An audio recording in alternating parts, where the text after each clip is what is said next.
Most people have suffered with English for so long, they worry there is no solution.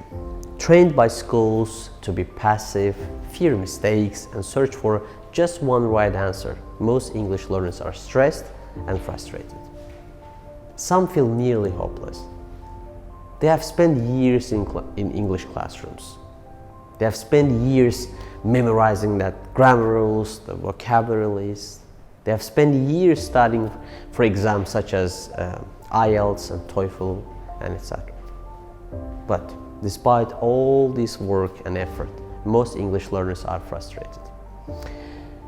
Many still struggle with even simple conversations. Many feel nervous anytime they must speak English.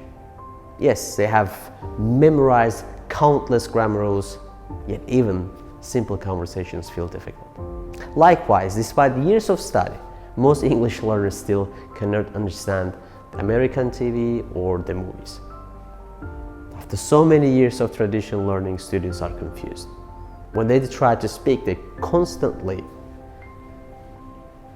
thinking about the grammar and translations. First they think of a sentence in their own language, then they translate it to the English and they think about the grammar, and finally they speak. And when they listen, they go through a similar process. They hear the English, they translate into their own language, think of a response in their own language, translate their response into English, and then think about the grammar to be sure that their response is correct. So, no wonder that their speech is so slow and unnatural.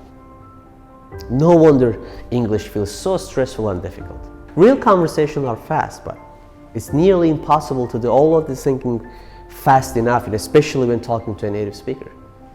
If you think about the translations and the grammar during a real conversation, you'll quickly become lost. And instead of listening carefully to the other person, you will be translating your own responses and trying to remember the grammar. As a result, your speech will be hesitant.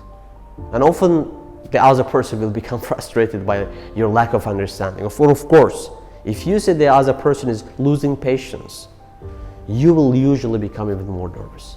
And it's a terrible downward spiral that most English learners know too well. But luckily, as I promised you, there is a solution. There is a way to escape this hidden curriculum. There's a road to English fluency, and you can travel on it. You can speak English powerfully. You can speak English clearly, naturally, and effortlessly. This solution, however, will require you to completely change your beliefs about education and completely change the way you learn English. Of course, I call the solution the listening first approach system. And it has two parts, psychology and the method. Most schools, most teachers, most learners, they only focus on method. In other words, they are solely focused on the pieces of the English language, like a vocabulary and the grammar.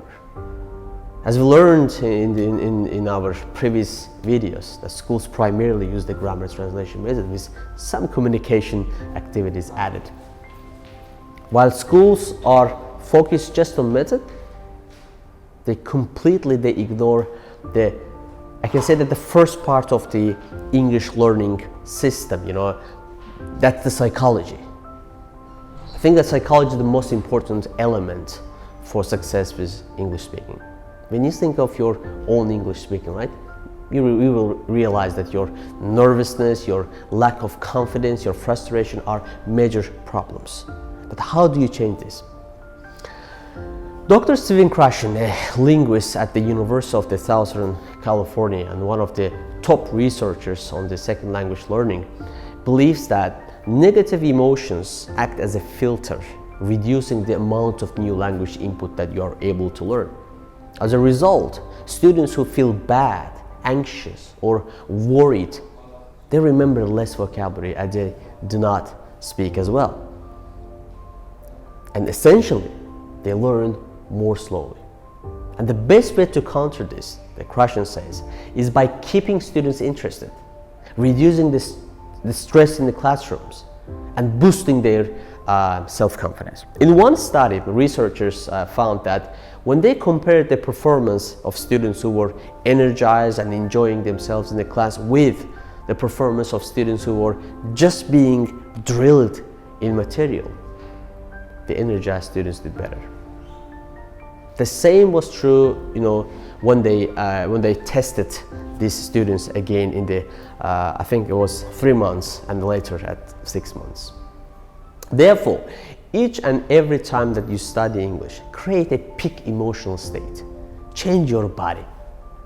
Change your mental focus in order to create more excitement and positive energy. Build a strong anchor, a strong connection between English and your most positive emotions. Basically, heal your English trauma. Thank you very much.